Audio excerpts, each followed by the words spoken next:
I'm Tabby. And I'm Caitlin, and today we will be discussing Thanksgiving with the Naughty Boss by Jailaa West. Jailaa. Jailaa, Jailaa, Jailaa. Jailaa, Jailaa. Jailaa, What I have you am done? disappointed in you. I'm not mad, I'm just disappointed. I am disappointed, Jailaa. We had such high expectations for this book. I wish I didn't have eyes Yeah. and Well, I didn't have to read this book. yeah. So, okay, let me just tell you guys. Let me just read the back of the book to you off of Goodreads because you'll see why we were kind of excited a little bit. Oh wow, this is longer than I. Like I'm saying, the back of the book is longer than the book itself. Yeah. Okay, so it says, well, first of all, on Goodreads as well, it's got a 3.76 like rating, Well, you which is guys like, are incorrect. yeah, like that also led me to believe it would be pretty good. So it says, will this Thanksgiving bring Ava and Troy a love to be grateful for? Ava wanted to strangle hot as hell Troy Wickham. He had gone through 6 of her employment agency's temps. Now it's Thanksgiving week, and because of lockdown, she's forced to live in his bubble and service him herself. Not that servicing him would be a problem. He needs to focus on closing his business deal. The last thing he wants is an office flirtation, especially when his last relationship ended in betrayal. She seems she's different. Her beautiful brown skin and wild curly hair enchant him. Hold on, this is not what we read. Yes, it is. I don't remember it being that bad on the back of the book either, but he doesn't trust anyone, not anymore. When the doors close and they are locked in together, will their cool work relationship ignite into something more, giving them both something to be thankful for? You know what's like so funny is that it's almost word for word the same as what's on the Amazon one, but they took out like the black skin and curly hair thing Yeah, because that's a weird thing to write. That's why I was like, because what? he has like a weird like fetish Yeah, with her and like it is. how interesting. I don't remember the back of the book even being that bad because when I thought I was reading this book, what I thought I was getting was like, yeah, she's working from his house and it's gonna turn into like something more, which that is what the back of the book implies, but it also it gave us a No, little too much. he's a fucking creep and she is something else as well. She's Yeah. dumb. She's a He's a dumb woman. predator and she's prey. Okay, Um, so what would you rate this book? So I give it a 0.86 out of 10 Mm-hmm. because I think she deserves to go to jail. Just for like a day, you Yeah, know. like not like anything long term, but like I do think she needs to serve some form of time for these crimes against humanity. Yeah, I do think what she did, she took it too far. She actually ruined my night. So she just needs to spend like 3 hours in jail, ruin her night. Yeah. Yeah, I'd rate it a 1 out of 10. And I feel like the plot was so promising. And then she She immediately broke every promise that she she had had given me. us. She had me in the first, 5 to 10 pages. Yeah, not gonna I was like, lie. this won't be bad. This won't be bad. Like, was it well written? No. Mm-mm. But was the storyline promising? Yeah, absolutely it was. Yeah. And then it went downhill. Like the whole book is only like 56 pages long. And somehow we are this upset. And it was 56 pages too many. I just don't know. I don't know why she made the choices she made. Let's Um, talk about the characters first. we were actually so unattached from these characters that like we could not remember their names It was a when way we to were like writing this episode. protect our sanity. So we did look up their names. It's Ava and Troy. And well, I just read the back of the book to you, so I'm pretty sure it said their names. And It's Troy and we Gabriella, and this is a High School Musical fanfic. oh my God. Yeah, except a lot smuttier and less Except not. basketball. I think like I think I can recall some things about them, but we are going to try to recall literally anything about these characters right now on the spot. So Ava, Um, well, she clearly She like owns a temp agency. I do remember that. She's Mhm. like a boss babe. Based off of how many times Troy repeated it, she has an ass that just won't quit. And Yes. I'm not sure what color her hair is because at one point in time it was described as golden, and another point it was brown, and at one point it was also black. And so I don't know what she looks like, honestly. Oh, okay. But we for sure know she has brown skin She has brown skin because Troy fucking like fetishized it. It was weird. and Uh just the biggest titties you've ever seen. yeah. So she's a baddie, clearly. She's a Um, baddie with hair that changes color depending on her mood. Slay. She's got mood hair. She has a grandma Yes, she has a grandma that's like her only who family. she abandoned to stay with this man, Yeah, so she's this like, I stranger. have to call her on Thanksgiving because I never don't I've call never her. left her ever. And we're like, oh, Yeah, like okay. is grandma capable of living on her own or Like, should are we you just being call a little clingy? should we call whatever geriatric protective services Should we have brought her is? with us? Should grandma be staying in the other guest bedroom? Grandma probably forgot she existed when she finally did call and was like, oh, you She's like, again. "Oh yeah, dear. How's Thanksgiving Where the going?" hell have you been, Loca? Ava, what else? What Like, else about Ava? I know, She loves the hot tub. yeah, she got in the hot tub.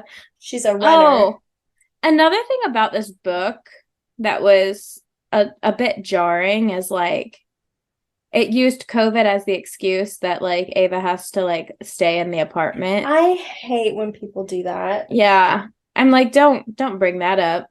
That immediately Why do you gotta bring upsets her me. into this? Yeah. Yeah, fuck that bitch. Fuck COVID. Yeah, we could have made up literally anything else, I feel. So I hated that. Yeah, that's all I can really recall about her. She took him back way too easy. Oh I my will say God, that. yeah. Like, that was crazy. He called her a liar and that she like traded company secrets, and she was like, he's going through a lot. And it's like, Yeah. Literally, no, she was he's just like, not. "Oh, okay." He said sorry. But And also, yes, please.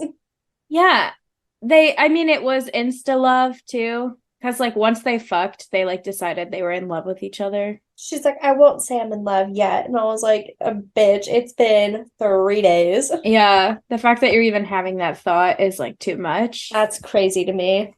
Troy, he Troy, Troy, had Troy, Troy, like Troy.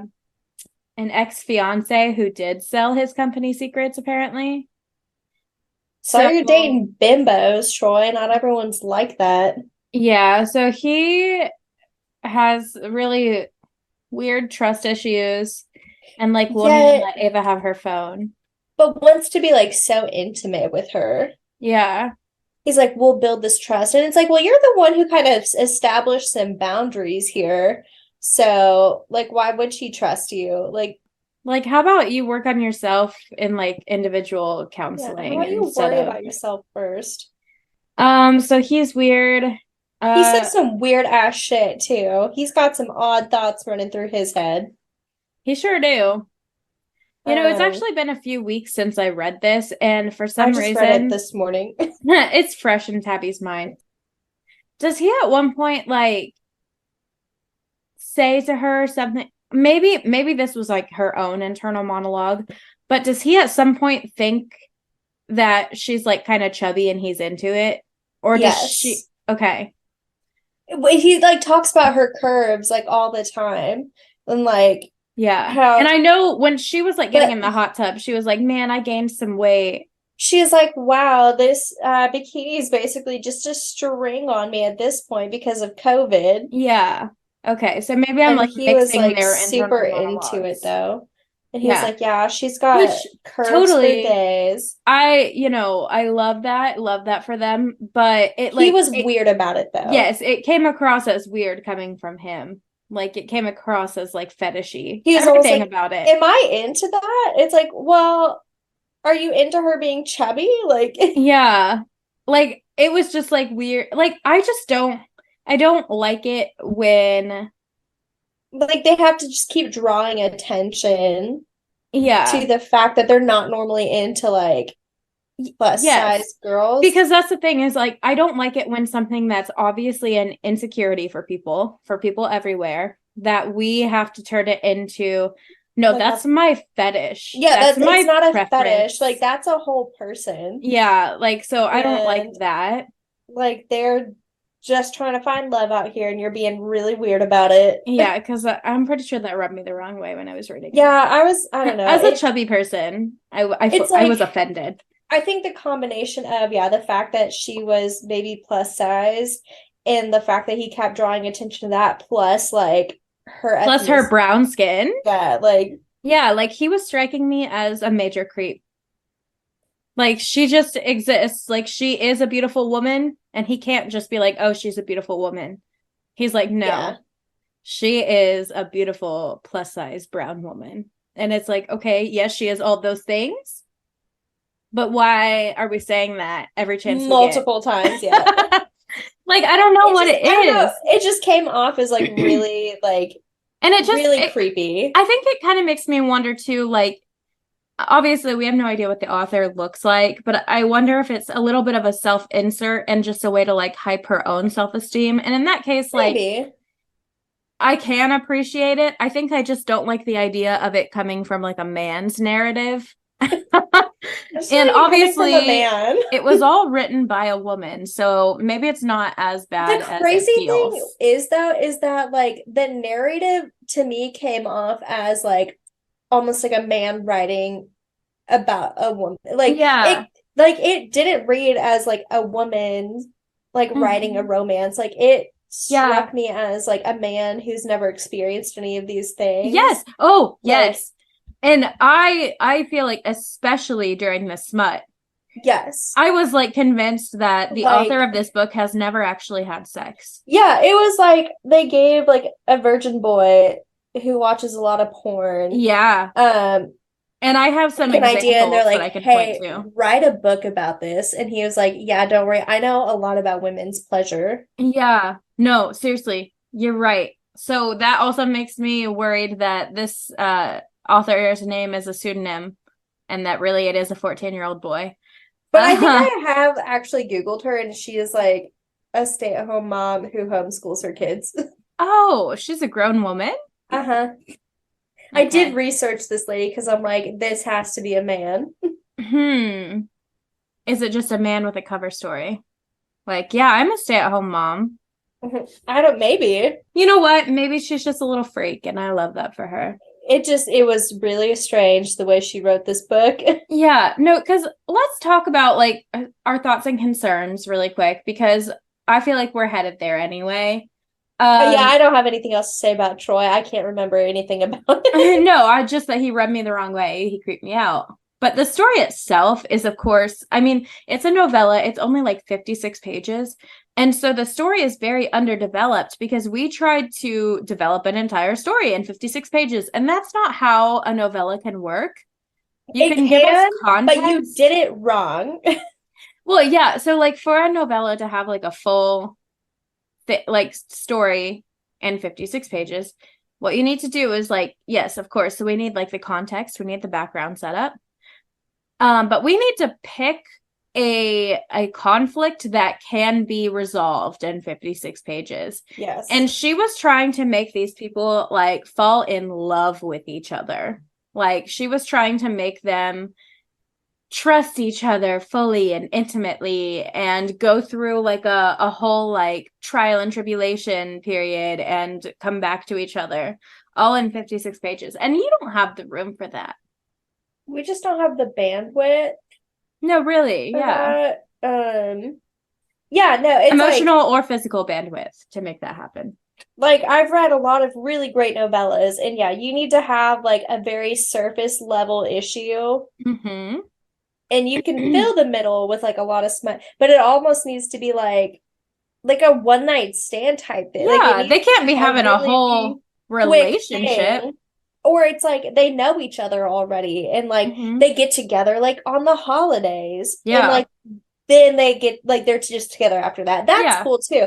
But like yeah, you've basically put two complete strangers together and you want them to, yeah, formulate this very deep rooted like trust based off of nothing. Mm-hmm. And Based yeah, off of physical attraction and yes. proximity. But somehow, even though we did nothing with the plot in 56 pages, we put a lot of upsetting cringe. An alarming amount. Let me just pull up my notes here. Yeah, I have some written down. Don't even worry. Because, okay, this comes back to, we were saying it feels like a person who has never had sex but has watched a lot of porn wrote the smut in this book. Mm-hmm. Let me explain to you why we're saying that. Yeah, let me just get page 49 pulled up really quick. Oh, let me start a little bit quicker with that because page 47. Oh, yeah, you got it? Okay. Yeah. So these are just highlights, but the one-eyed wonder swung in front of her lips, but he didn't say anything. Was he asking for a mouth hug? I'll just let you sit with that for a second. Yeah. Mm-hmm. A mouth hug. A mouth hug. For the one-eyed wonder wants a mouth hug. So then we move on. She slid her hands down to massage the wrinkled skin of his twin sacks. Also, which also what happened after that, like he was, I don't know if he was super into it or if he was like, do not touch that. Wait, let me see. I can't remember because he like jumped away and I was like, oh, so he's a little bitch baby. Oh, he mumbled his appreciation. Okay. Yeah, it's because he didn't want to come too fast, so he did like it. She talks about then her panties being wet, but that's not all she says. She says the lace of her panties was absolutely useless at holding her cream. Yeah, nasty. I hate that. And I have saved the most offensive probably for last. So at this point, he's spanking her. And they're not like actively fucking right here, but she like wants to. And so she wrote, she was breathing through the lips of her wet crease, those hungry lower lips gasping, opening and closing, then pouting when they received nothing but air. And then she proceeds to say pouting again, talking about her pussy lips. Yeah, if we could clarify. Oh God, I forgot. Oh no. Okay.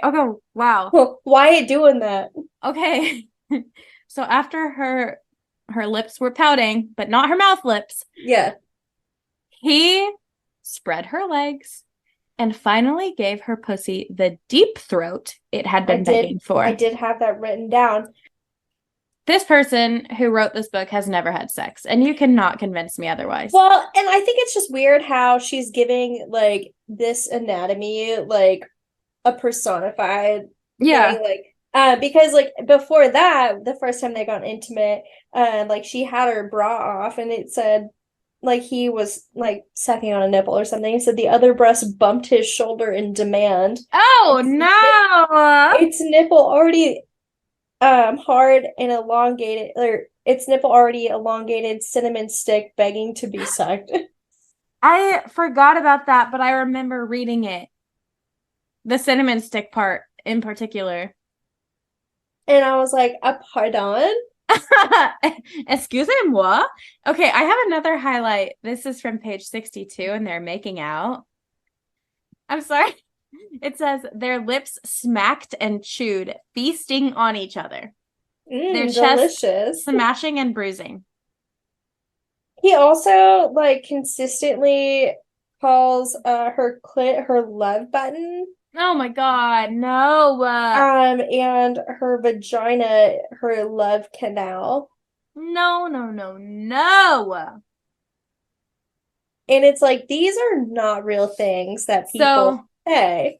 A 14-year-old child who has obviously never had sex, but has watched a lot of porn. And is allowed to be on AO3. And is allowed to be on AO3. Wrote this with a thesaurus open. That's what happened. Clit, no. Love button. Like, how atrocious. So that is why I will not be recommending this book to anybody. Jailaa. I hope y'all didn't read it. I'm sorry. Jailaa, I hope you hear these things and you take this criticism to heart. Yeah. I don't want you to stop writing. Because I was not entertained. I was upset. Yeah, that was alarming. Do you think a Victorian could have read this book and No, survived? this would have killed a Victorian child for sure. This would have sent them to straight back to Jesus. Even a fully grown Victorian who has had their fair share of intercourse would not have No, survived this reading this book. this would have murdered them immediately. Even a Victorian whore wouldn't have made They've never heard anything of the likes before. it. This was sinful. We have prepared one discussion question. Yeah, do you ever wish that you could unread a book? I didn't until this one. Thank you. Thank you In for conclusion, asking. yeah. So moving on to the little second half of our episode here, we decided in the spirit of, the Thanksgiving season, we were going to talk about what we were thankful for. And we do, first of all, want to point out that Thanksgiving itself as a holiday is problematic. But I think the way, I have come to terms with it as an adult is it's just a time to be with your loved ones and really consider the things in your life that you're thankful for and bring you joy. Yeah. Rather than anything to do with pilgrims, because the atrocities that were committed against the Native American people. So let's talk about what we're thankful for. Yeah, so I mean, obviously, our loved ones and having a roof over our heads and, everything that we could need provided to us. I think that's a given. Yeah. But I'm also thankful for, some just modern amenities that I take for granted. Yeah. Like our jobs. Indoor plumbing. Kindle e-readers. And that's a big one. All of our favorite authors. Oh my God, yes. Our favorite books. And local coffee shops. Oh my God, so true. Yeah. Are just things that I'm very thankful for that I overlook every day. Yeah. Oh, you know what? A new one to add to that is Spotify Premium added audiobooks. And I'm so thankful for that. I am so thankful for that. That was a very exciting thing for me as someone who commutes an hour each way to and from work. So love that for me. So speaking of, very thankful for our jobs. Glad that we have jobs that we, not only having a job to that we enjoy, provide for ourselves, but yes, enjoying our job, enjoying our coworkers. And I'm thankful for you and this podcast. Yes, and of course, the opportunity to do that. Thankful for our listeners. Yes, for each of you who take the time to listen to us, even though we don't always have important things to say. So yeah, that's a very short list. I'm thankful for literally so much of my life. And I hope that you all feel the same, that you all have a long overflowing list of things to be thankful for. Yes. And, as we come into the holiday season, just, reflecting on that and also just remembering that not everyone has a good holiday season. So just be kind to everybody. And yes, always be kind. Well, always be kind in general, but not everyone has quite as abundant a list of things that bring them joy. So, but that does wrap up our Thanksgiving episode. Join us next, or actually we are taking a couple weeks off. I forgot. We're taking a couple weeks off, but join us December 4th. We're going to be discussing A Very Krampus Holiday by Katie Robert. It is a short and sweet little 15-page. Speaking of how to properly do a novella, Katie Robert is really good. Yeah. She makes it happen. So, read that. And then we will be discussing that just as a fun little mini-sode on the 4th of December. And then the week after that, we will be discussing Jingle Wars by R. Holmes and Veronica Eden, which is a very cute little Christmas type vibe. So Join us then, and we'll talk to you in a couple weeks. And as always, Let's get lit.